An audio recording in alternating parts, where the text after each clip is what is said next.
Hello, and welcome to the Transforming Loneliness interview series. I'm Laura Parker, the creator and host of the series. Transforming Loneliness approaches loneliness with fresh and unexpected ways of seeing and responding that cultivate connection, belonging, and love. Today, I'm very happy to be with Peter Scanlan. Peter Scanlan has journeyed through a succession of priesthoods from the Roman Catholic variety, 3 years, to clinical psychologist, 38 years, to Vision Fast and Soulcraft Guide for Animus, 16 years, to guiding nature-based ancestral programs interspersed with now longer periods of napping, dreaming, writing, and grandparenting, 3 years and counting. Over the course of that journey, he has spent 29 years in academic settings as a professional student, finally arriving at grandmother's classroom for the environmentally challenged, where he discovered the rich path of unknowing. He continues to court the beloved who continues to challenge him and offer him signposts for each next step into the unknown.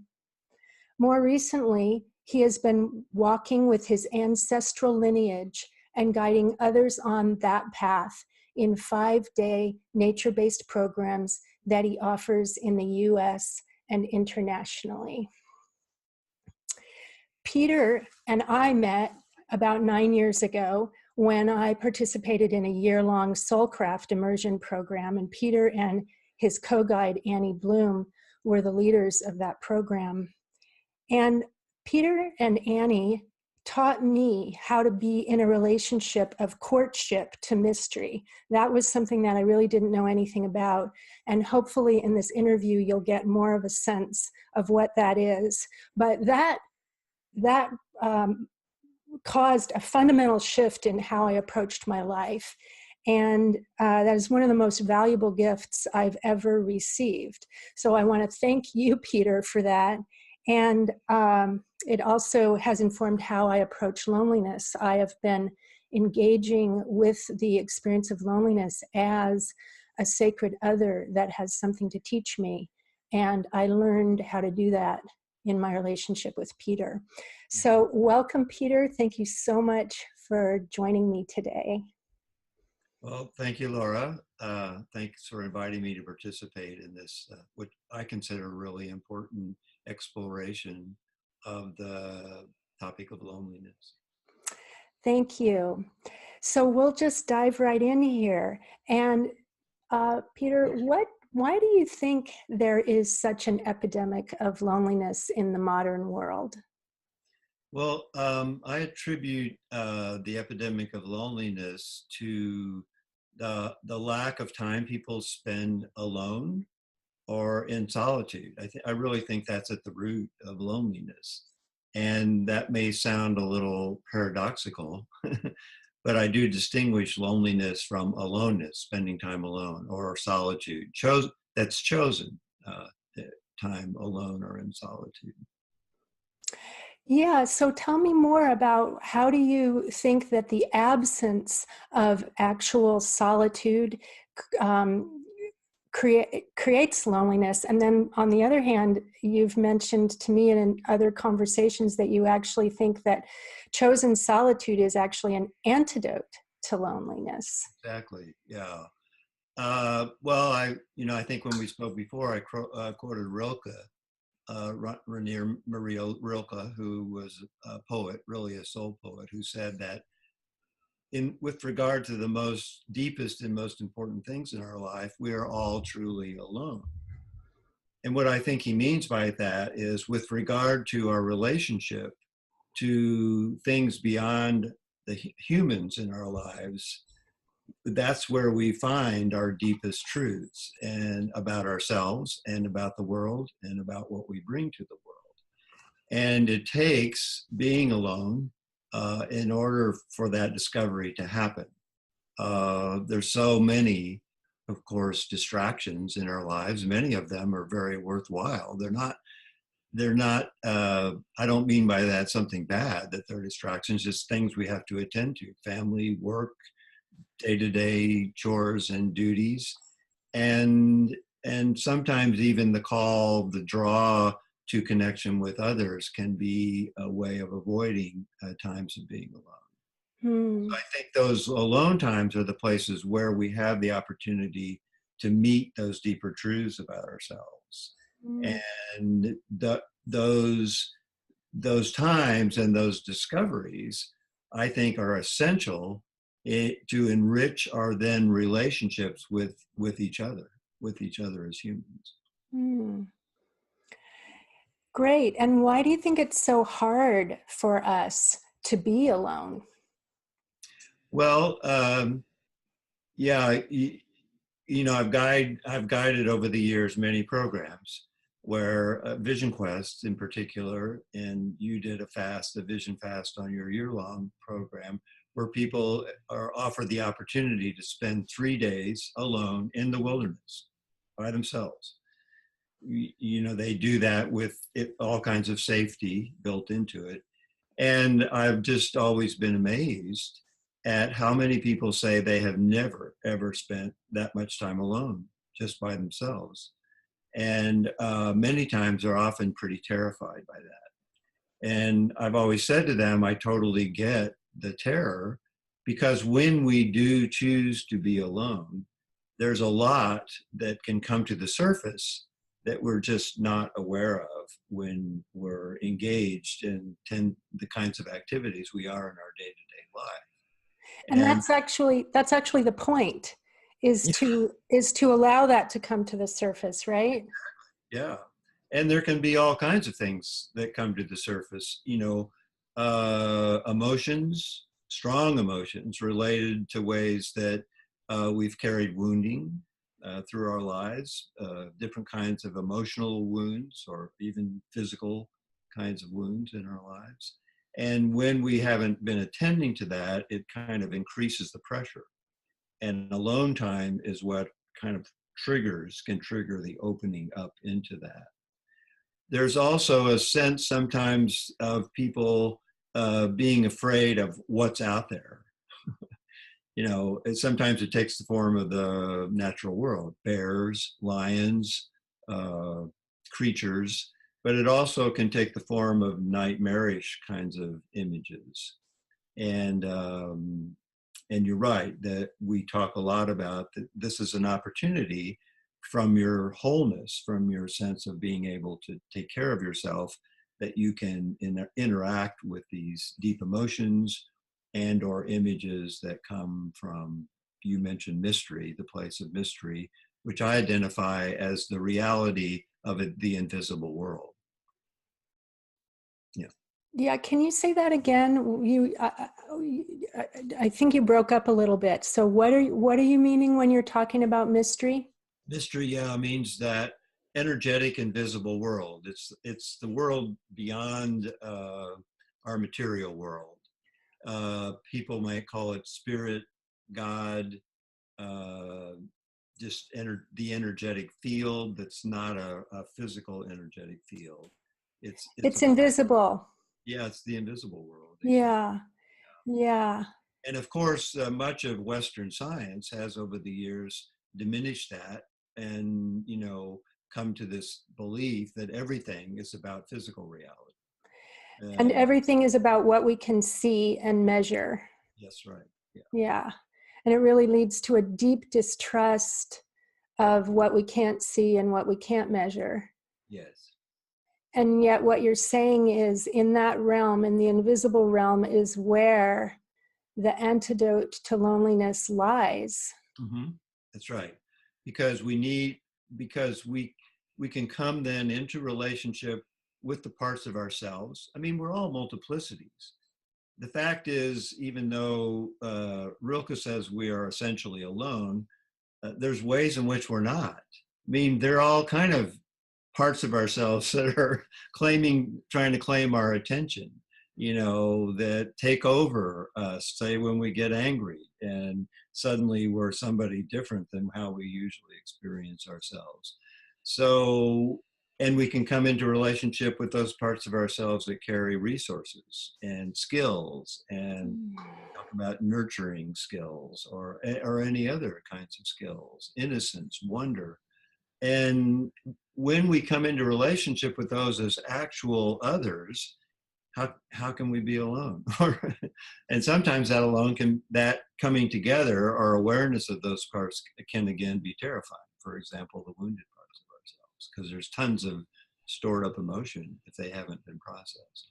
Right. And so what you're talking about there, when you mentioned resources, that Mm-hmm. that connecting with the resources can actually really help to navigate when some kind of storm comes through or some kind of surprising eruption from the invisible world comes through. If we have some connection with some resources, that can help us. That's right.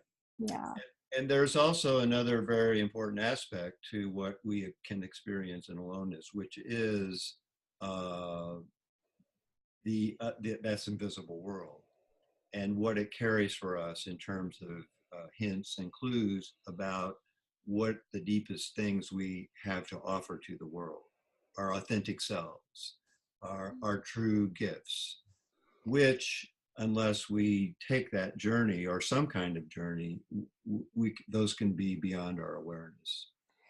Yes. Do you have a personal story or perhaps a story of someone you know who that has really touched you about that would illustrate that point about going into the invisible world and discovering a very important gift? Yeah, I guess a personal story would be my own. Mhm. uh, I did my first vision fast in 1992 when I was turning 50, and that was the first time I'd ever spent that much time alone. Those 3 days in the wilderness, and there were three pretty essential things that happened. One was the natural world, the other than human natural world, became something that I was not just a tourist to be out there. It's how beautiful it is, but a participant, and an engaged participant with the animals, the trees, the stream, all the parts. And it was, oh, I'm a part of this, and I'm not alone. There are all these other aspects that I'm in relationship with in a very active way. Uh, the second thing was it stirred up a lot of my wounding that, even though I had been a therapist for some years, I had not worked on at the level that this presented to me. And it was probably an opening for the first time truly into my emotional life at 50, a little late. Mhm. And the third thing was the beginnings of a notion about what the hints and clues as to my true gifts were, that ultimately translated into the true meaning of the priesthood that I was called to when I was 12 years old. It could only take a form that it did, Roman Catholic priest, because of the environment I lived in, and was a gift. And that began then to morphed into being a therapist. And then from out of this vision quest, I realized this being a guide to soul was for me the true form of my authentic priesthood. Mm. That took quite a number of years to get to. What it wasn't as easy as sounding by just shortening the story. For sure. But I love the way that there's been this common thread of priesthood and how the meaning of that has changed. But Mm-hmm. the essential thing that you're doing as a priest, it sounds like it actually hasn't changed so much. Or has it? It's changed forms, but I think the gifts that underlied it that I carry have remained constants, and it's just then having to learn the new forms in which to give those gifts to people and to the world. Mm. the stages, I think. So I guess I might like to ask you, because I think this would be really of interest to our listeners, about what is involved in being in a relationship of courtship with the what you have called the beloved, what I referred to as the sacred other, and what might be some preliminary orienting that one needs to do when one wants to be in that kind of relationship. Yeah, thanks for asking that. Because I think that one of the key factors here is that being alone can stir the deep imagination. So I think with the loss of solitude and chosen aloneness, we are also have lost largely our capacity of the deep imagination. Because the imagination, in my view, uh, gives us the capacity to put clothing. It puts clothing on what's invisible in terms of images, energies, emotions, story. Yeah. And that's essential because many of us lose our capacity. It gets knocked down, it gets criticized, in school often by being told, well, that's not real, that's just pretend. Uh, I mean, young children exhibit this capacity readily because we know they have imaginary friends, right? That are to them are real. They have nightmares or they're afraid of the boogeyman under the bed. For them, though, that's very real.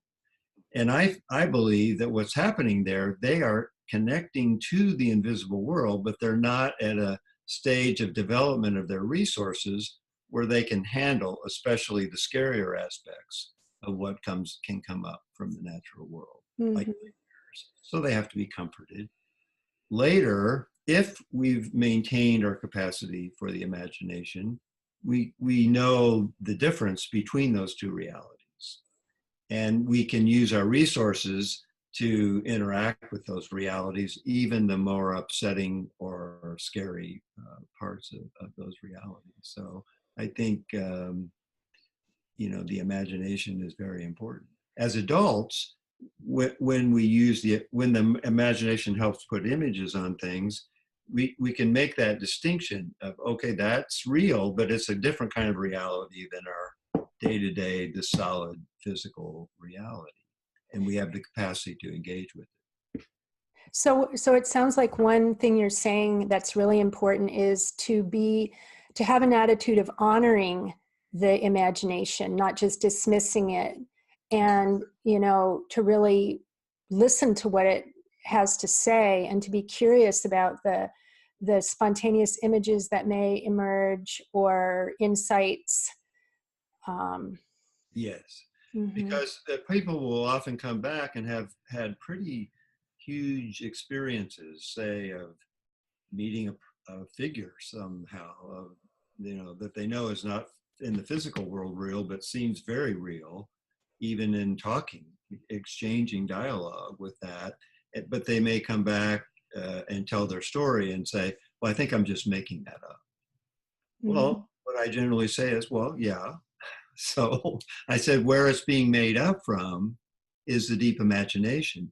And Mm-hmm. that it doesn't matter so much whether it fits the kind of factual reality that we think about in our day-to-day world, but Mm-hmm. it's telling the truth at a deeper level from the invisible world. And it's utilizing the imagination, like I said, to put clothing on it so that we can engage with it. We can't engage with something that's formless, physical. We need an image at least or something to engage with. Right. So that brings me to how the impact of modern culture has really sterilized things to a point where most of those kinds of sources of information are dismissed and distrusted. And I'll just share that I've gotten into a practice of, when I drive to work, I have to drive across a bridge. And so I drive across the San Francisco Bay, and Mm. every day it's different. And I've made a practice of always looking at the sky and just seeing if I can feel what the sky feels like, and kind of almost like go into the sky with my imagination.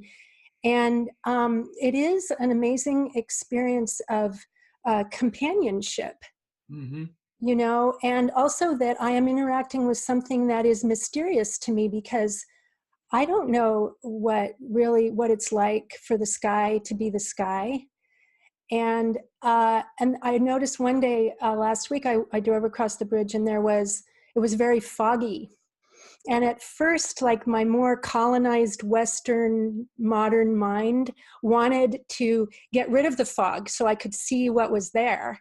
And Mm-hmm. then I realized, oh, there's fog. You Mm-hmm. know, like, the fog is what's there. Mm-hmm. And the fog has its own feeling to it. And then I was just in a completely different space of interacting with the fog. Mm-hmm.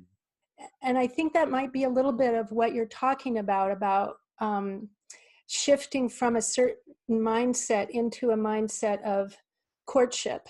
Yes, that's a really important point when you say shifting, because what we hopefully, and solitude will do this, other things will do it, you know, shifting consciousness.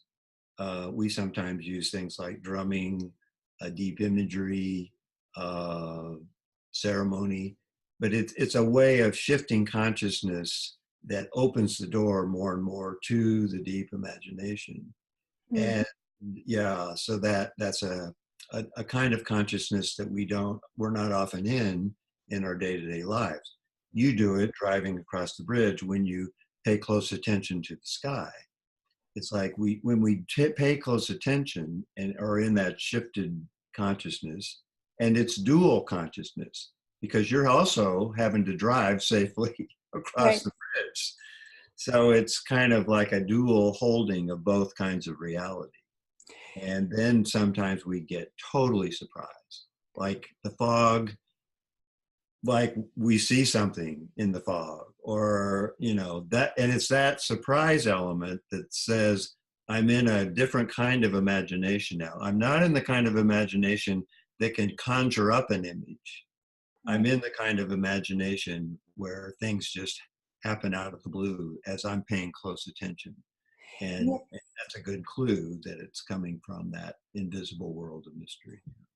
Yeah, and when you say imagination as conjuring versus imagination where something just appears, it sounds like it's shifting from a um, kind of a making something happen to a receiving something, you Exactly. know? Yeah, that's a very good way Yeah.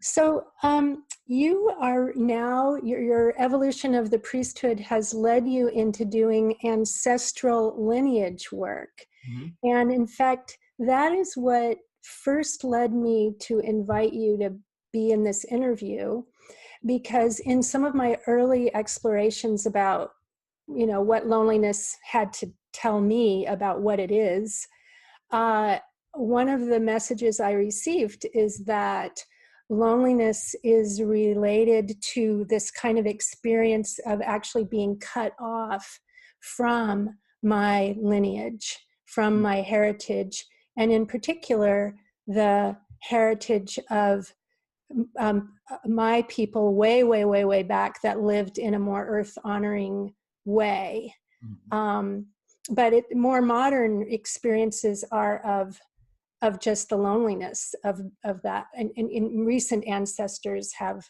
kind of patterns of isolation Mm-hmm. and separation. And so anyway, I saw that, and then I thought, oh, I really wanted to interview you and hear about how you see that ancestral work is related to loneliness. Mm-hmm.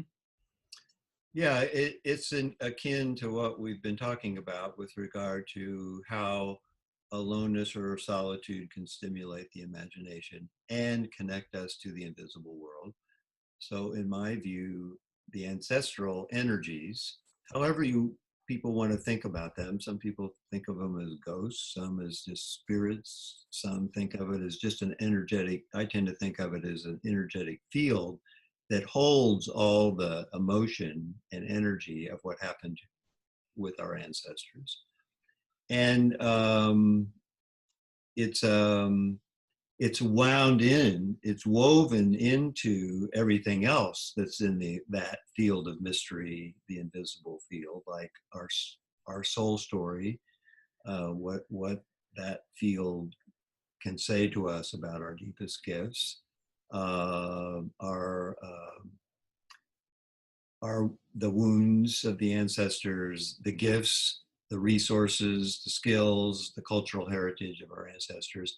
And I believe that those are affecting us all the time and under the level of our awareness. And sometimes they can be limiting in their effectiveness of them, especially regarding ancestral wounding that has piled up over generations because we've lost our communal ways of honoring, remembering, naming, grieving, celebrating the ancestors. You think about a culture like the Maori, who make a habit of naming their ancestors. When they come to meetings, they can name their ancestries all the way back, from way back to plant and animal. And we've largely lost that. So in this modern time, there, as you know, there's been a large growth of interest in people finding out about their ancestry. Go on websites that you can track that, get your DNA done. And I think those are very important, but they're focused more on the historical facts. The work I think that is underneath that, more essential, that can be helpful, but more essential is connecting with those energies of the ancestry that may go back beyond what you can ever discover. For example, indigenous ancestors. And so that's where the imagination comes into play, and that's where we focus on programs. People might have been adopted and don't even know who their parents were. And I say to them, you know, you're still connected to your ancestral lineage at this level of energy, even though you may not know the facts about who they were. And it's interacting then with whatever images come, say on a program, about a great grandfather, or maybe an indigenous ancestor, or maybe as a parent who's died, that you begin not to just deal with the facts of their existence and what happened, but the emotional energies, the grief, the travail, the suffering, the oppression, or oppressors. We all have ancestors that were both either oppressors or being oppressed. And by coming into relationship with those, you can transform those energies. It doesn't take away the grief, but it transforms it into something you can hold and honor, instead of something that unconsciously affects your behavior and who you are in the world. Yeah, and so what seems to be crucial there is relationship. Yeah. You know, like it's the image that came up for me, and I am someone who has a pretty ready access to my deep imagination. I've learned to really pay attention to the images that come up when I'm talking or listening. Yes. And so when you were talking about this, I had this image of all these people waiting on the other side of the veil, or whatever you want to call it, waiting on the other side of a river, to be noticed, to be remembered, to be in relationship, to have their stories heard. Yes. You know? And something interesting just happened as you were talking. I don't know if it came through on the sound, but there was a big bang on the roof. Well, what that is we've got a walnut tree right above my room, and those things come down and it sounds like an explosion. So what that does for me ancestrally is I remember my mom sending me out to collect bags of walnuts. and bringing them back. And I had to, you know how the messy black stuff, when you peel off the outside, I had to go through all that. But it's like a trigger now that brings back my mom, who's now an ancestor. She passed in 2002, and so I feel her presence. Then there's that sense of how can I be alone? You know, not only my relationship with the beings right outside my window and the branches of this same walnut tree, but with my ancestral, you know, those that I've kind of worked with and, you know, become almost like companions to me. And, you know, Yeah. and just another piece of the antidote to loneliness, I think. Yeah, to be in relationship with these multiple levels that you just described, with the walnut tree, with your mother, Yeah. you know, that you're in relationship. And how can you be alone when you are in relationship? You know, or how can you be lonely? Yeah. You know? Yeah. Yeah, and even as I say it, one of the things I've noticed as I conduct these interviews and as I continue thinking about and feeling about loneliness is that there's such a tendency to want to name what it is and what it isn't, Mm-hmm. and I feel like it's something that's continually unfolding. So every time I say it is this and it isn't that, that's just for this moment, and then it shifts and reveals another layer, Yeah. you know, which is Yeah, and it is like you mentioned. I think that's a good point. It's something that's often difficult for people to come back talk about because even like for yourself or me, coming out of a 3-day solo fast along with fasting, and so much seems like did happen, but it can be very difficult to translate that into words. And we actually encourage people not to do that so much, because what's important is how we live what came to us, how we get it into our bodies, how we let the transformational energies continue to shift us into our more authentic self and to live that. So people are going to know more about what happened to us by how they experience us in our being than what we say about it, how we describe it or talk about it. And we'll find that with people who have spent long periods of lonely time and chosen aloneness, years, hermits, you know, just people, other people, monks, they, when you ask them what they got out of it, they'll often say very quirky things, you know, like mysterious things or like riddles, you know, because it's just hard to put into words. You know. yeah, yeah, and I think that's a really good place for us to stop our interview, just kind of sitting with that, what that is, to feel like you've had a powerful experience and then there's this push to want to put it into words, to Mm-hmm. want to share it. And what's it like to just hold it, Yeah. or to find other expressions other than words, Mm. or other than the normal logic that we might try and put it into. Exactly. So, Yeah. all right, Peter. Well, thank you so much for joining me. It's been wonderful to share this time with you, really rich, and I love the different directions it wandered in, or we wandered in. So, Yeah. It's great. You never yeah. know where it's going to take you. Much like mystery. Yeah. And so lastly, would you like to let our listeners know anything that you're up to that they might be interested in? Well, I'm right now still in the process of putting together next year. I do know that I'll be guiding with Annie Bloom, who you mentioned, a woman who I guided with so much with Animus and now continue to.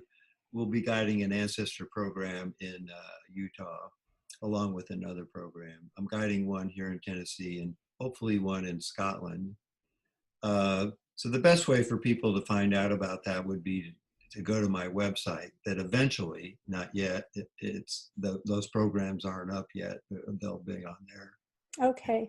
My website is peterscanlan.com. Right, and so there's a way they can get on your mailing list and then be notified once your calendar gets published. Exactly. Yeah. Yeah. Yeah. Yeah. I don't think there's a way on my website to do that. I need to work that out, but they could email me and, yeah. Okay. All right. Well, thank you, Peter, and we'll be in touch.